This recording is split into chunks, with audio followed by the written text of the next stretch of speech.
Polisi menangkap pria yang kedapatan menjual tiket Piala Dunia usia 17 palsu di Solo, Jawa Tengah. Tersangka mengaku membuat tiket palsu itu seorang diri.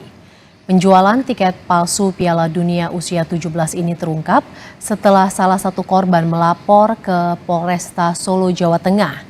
Dari hasil penyelidikan, kepolisian menangkap seorang pria yang menawarkan tiket palsu itu di media sosial.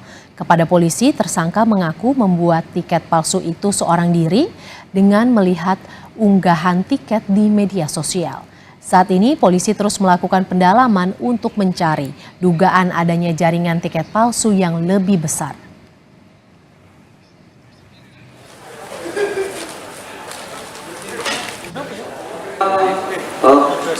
Tersangka MS memposting di Facebooknya yang bernama akun Nagoro Erlangga seperti ini.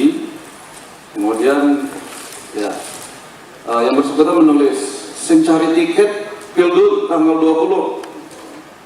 Mungkin monggo inbox kulo ready Tribun Timur, Tribun Selatan."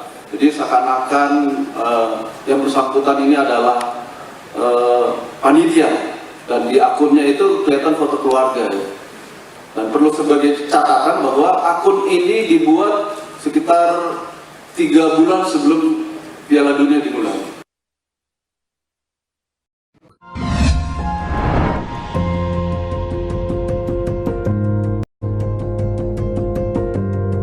Kompas TV, Rumah Pemilu.